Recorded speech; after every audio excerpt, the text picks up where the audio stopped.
What's up folks? Ngayong hapon magpapakain ako ng mga alaga. So ayan, tinetesting ko muna kung nakasentro na ako at kung saan ko ilalagay yung mga damo. Kaya kukunin ko na. Kita nyo biglang liko.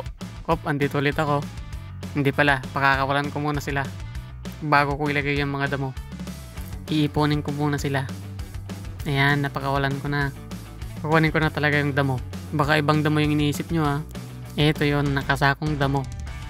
Hindi ko alam kung anong Tagalog nito eh. Basta sakat ito. Yan, di ba? Nagsilapitan sila. Class A kasi itong damo na to eh. Fresh na fresh.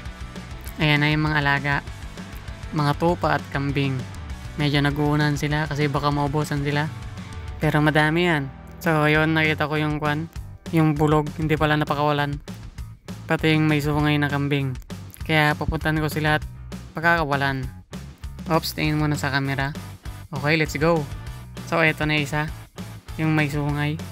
Kasama niyang kanyang iniirog na anak. Yun, no? Yan, join na sila dyan. Medyo madami na sila. So, andito na rin yung bulog. Ito yung pinakahuli. Oop. Medyo galit. Siya kasi ang hari dyan eh. Siya yung pinakamalaki.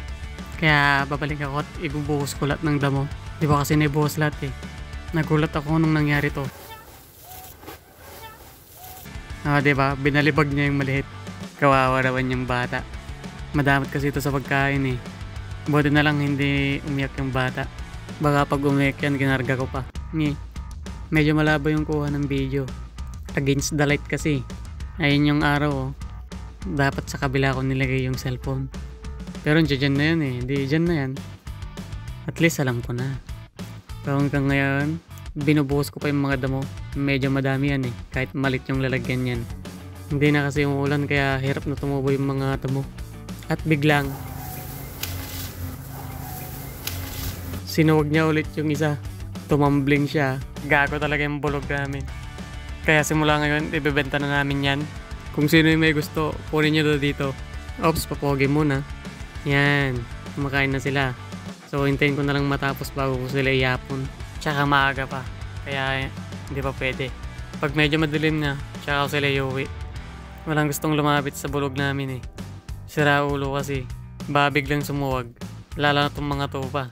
Tapos dyan sa bulog. Diba? Bigla na lang nanunuwag. Habang inintay ko silang matapos, siyempre mag-vape muna ako. Yan yung bisyo ko. Vape lang. Mas maganda na yan kaysa sigarilyo. Mabaho yun eh. Tsaka makalat. Ipo-forward ko na lang para mabilis. Medyo magandang panoorin pag mabilis eh. Nakikita yung paggalaw ng mga dahon ng mga puno. Satisfying. Malakas kasi yung hangin. Tsaka syempre, fresh yan. At malamig. Feel na feel ko.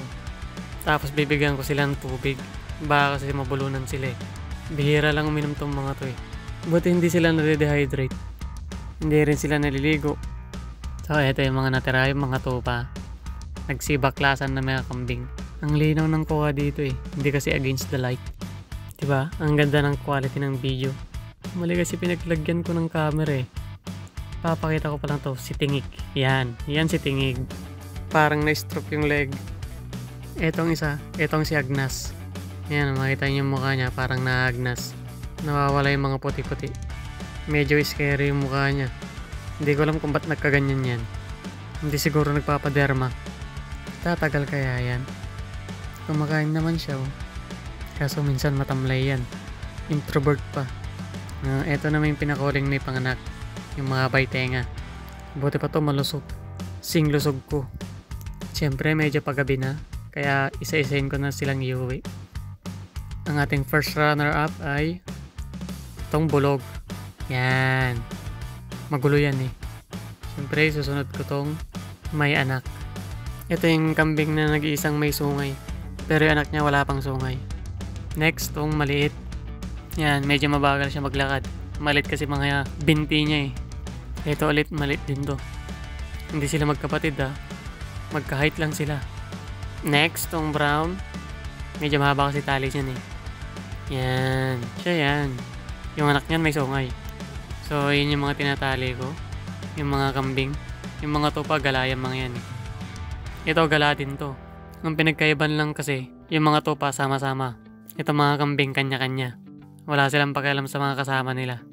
Kaya tinatali yan pag ganitong hapon. Ay, maganda pwesto niyan sa basurahan. Tourist spot yan. So, yun lang. Salamat sa panonood. See ya!